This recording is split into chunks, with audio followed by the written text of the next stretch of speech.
tragedy which was caused at the hands of the accused.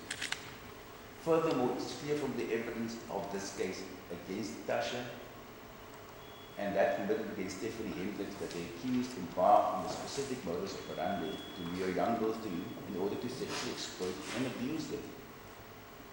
This is clearly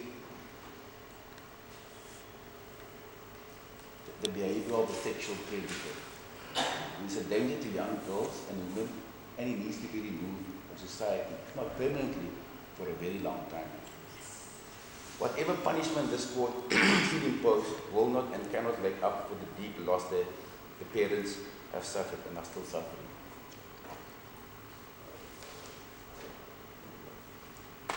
Society demands that wanton criminal acts, as displayed by the accused, should not be left unpunished. It demands of the court to send out a clear and strong message that such acts of criminality will not be countenanced, and further demands